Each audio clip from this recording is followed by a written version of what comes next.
Vou falar rapidamente, não quero gastar muito tempo nisso aí, porque isso aí é um desastre na história da igreja, que é o fortalecimento do liberalismo na virada do século XIX. No século XIX, virando para o século XX, né, foi uma coisa que, junto com as duas guerras mundiais, praticamente matou a igreja na Europa. A Europa deixou de ser um ator importante no reino de Deus depois do século XIX e XX. E aqui o Dr. Calhoun ele explora a força das ideias. As ideias são devastadoras.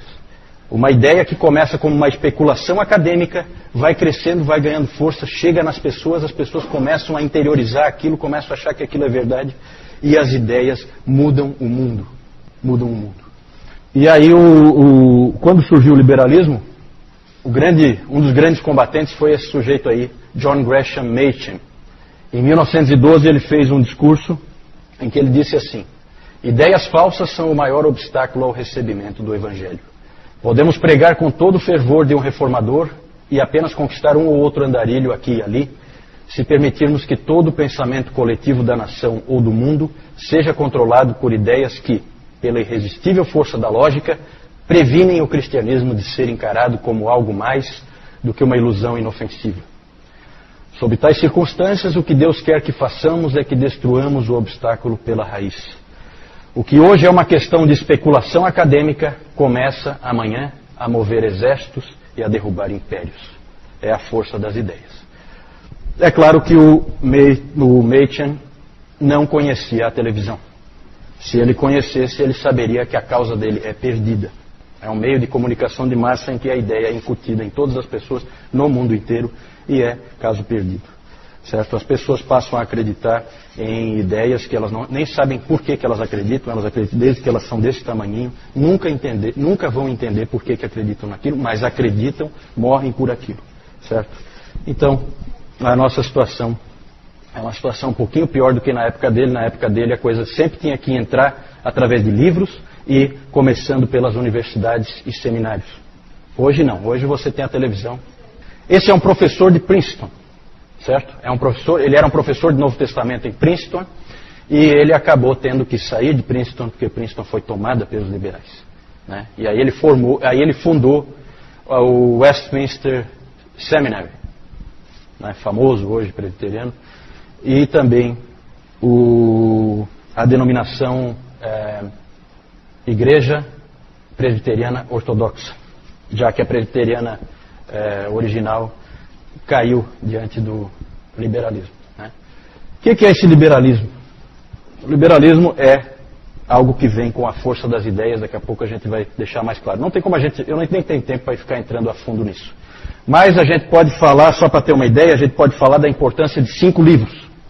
Primeiro, sobre a religião, de Friedrich Schleiermacher. Já falamos desse Schleiermacher aí, ele é um indivíduo vinculado ao romantismo. E ele fala que a religião não é o que está escrito na Bíblia, não é proposições de fé, não é confissões de fé, não é nada da mente. A religião ela é um sentimento de dependência que há no coração do indivíduo, de que eu dependo de alguma força maior. Então é alguma coisa que eu sinto. Isso é a religião. Essa ideia criou força, acaba popularizando, acaba ganhando aí formatos populares, né? Sai do campo da filosofia e torna-se realidade na vida das pessoas. Outro livro famoso, A Origem das Espécies, de Charles Darwin. É a força das ideias. O Darwin propõe a evolução das espécies, animais, e daqui a pouco o ser humano do século XX, ele acredita que tudo evolui. Ele acredita que a evolução é o que rege o mundo. Tal a força das ideias, certo? Ele acha que tudo está evoluindo, que o homem moderno ele é muito mais evoluído do que o homem do passado. Nós não temos que olhar para a história e aprender com a história, porque nós somos o homem do século XXI. Que é isso? E aí então vem esse tipo de ideia e molda as pessoas. Outro livro, Ensaios e Críticas, escrito por 7 clérigos da Igreja Anglicana. Na época foi fortemente rejeitado pela Igreja Anglicana, mas é assim, semeia no início resistência, daqui a pouco a coisa ganha força, e é como o Machen disse, derruba impérios. Certo? É questão de tempo. E nesses ensaios e críticas é colocado o principal tema é que a Bíblia é um livro comum, escrito por homens comuns e que deve ser tratado como tal. Isso foi o que esses homens defenderam. O liberalismo teológico sempre vai ver assim. Trata-se de um livro como outro qualquer. Não existe esse negócio de inspiração. Outro livro, A Doutrina Cristã da Justificação e Reconciliação. Título bonito, parece um livro interessante. Escrito por um alemão, Albrecht Ritschl. Sempre esses filósofos alemães fazem um excelente trabalho de destruição das verdades cristãs, né? E ele então parece um título muito pomposo, muito interessante, mas ele é toda a base para o evangelho social, certo? O que ele disse?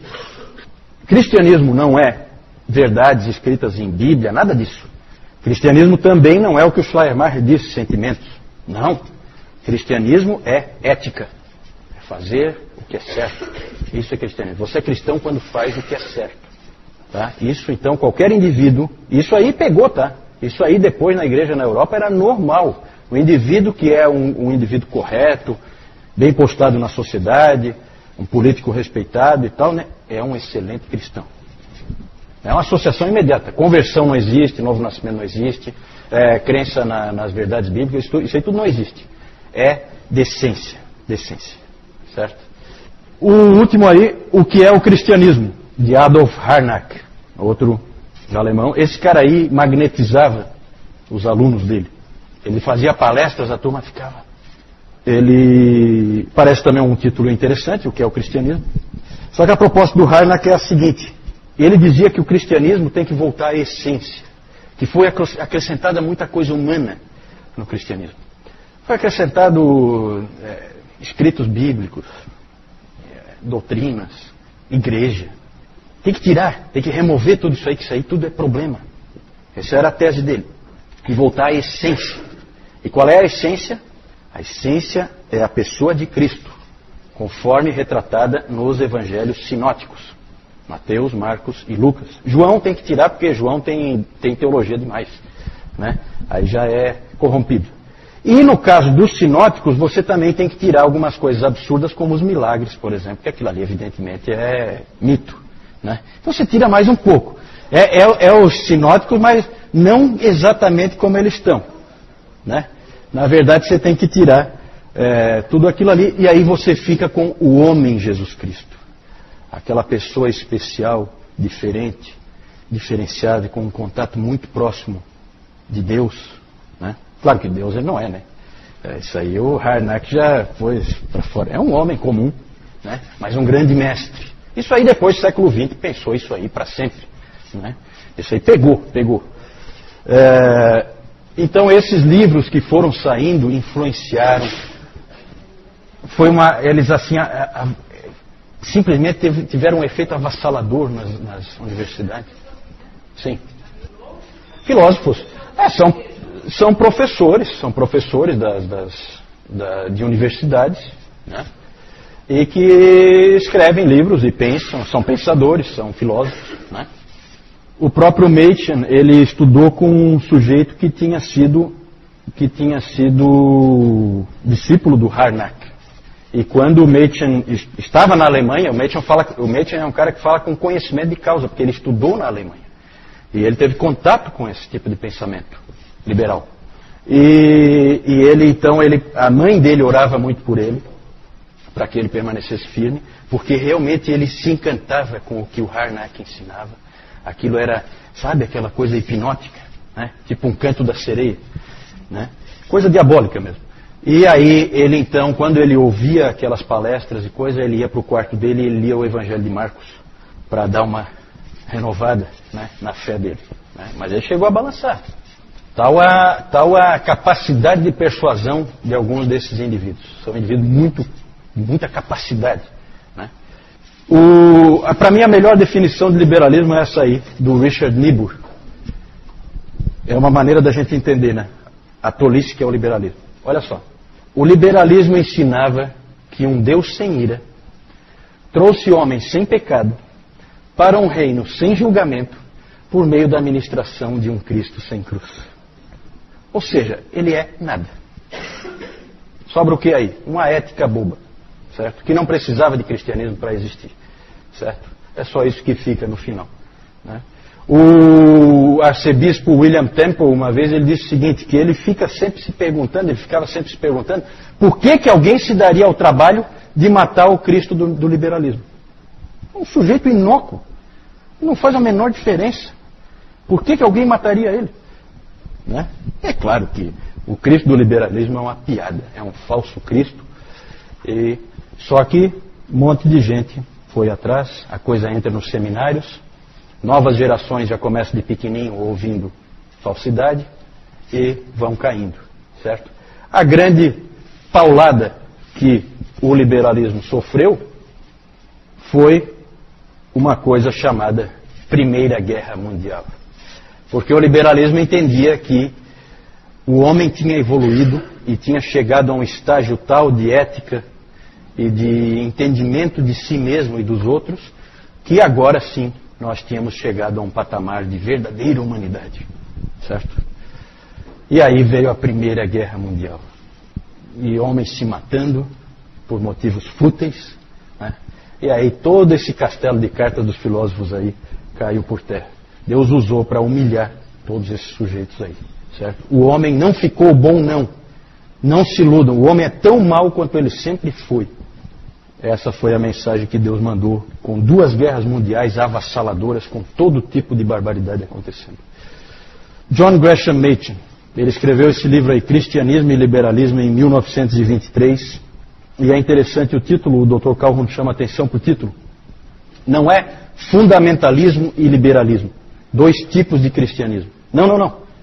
Cristianismo, de um lado, e uma outra coisa, que não é cristianismo nenhum, que é o liberalismo, que é uma coisa satânica, que é uma enganação do nosso inimigo, certo? Vou deixar também como tarefinha para vocês, se vocês quiserem se informar melhor sobre cristianismo e fundamentalismo. O fundamentalismo foi uma reação importante que aconteceu nos Estados Unidos, graças a Deus, porque lá houve reação do Machen e de outros. Às vezes um pouco exageradas, as reações tendem a ser excessivas, né? Nós discutimos isso na reunião de homens, né? Quem estava lá lembra, nós ouvimos as palestras do Augusto Nicodemos com aquela sua didática, né? Eu recomendo que vocês vão lá no Monergismo e peguem as 2 palestras do Augusto Nicodemos sobre o assunto, né? Uma sobre o liberalismo e outra sobre o fundamentalismo. Os homens já ouviram lá na reunião de homens à tarde, com muito proveito. Não temos tempo aqui de ficar nos aprofundando nisso. Aí, ó, Machen. Aqui um quarteto do mal aqui, né? Só falta aqueles 7 clérigos aí, né? Aqui o Schleiermacher, esse é o Ritschl, esse aqui é o Darwin. Não é o Papai Noel não, tá? Esse aqui é o Harnack, tá? Eu só queria, gente, dizer, nós falamos do século XIX aqui, algumas coisas do século XIX, eu só queria dizer que eu deixei muita coisa de fora. Não falei, no século XIX, não falei de nomes, antes ainda do século XIX, não falei de nomes como John Newton, como Charles Simeon, como William Wilberforce, o Bispo Ryle, no século XIX, J.C. Ryle, Charles Spurgeon. Nos Estados Unidos não falei dos grandes de Princeton, Charles Hodge, o filho dele, a Hodge, o B.B. Warfield. B.B. Warfield citei várias vezes aqui, né? Mas vou falar dele não. O Robert Louis Dabney.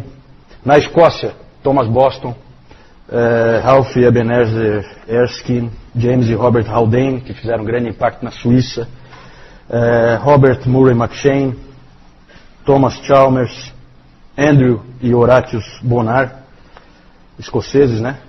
Na Europa continental, o holandês Abraham Kuyper, que era ministro do Evangelho, chegou a ser primeiro-ministro da Holanda, né? Impressionante.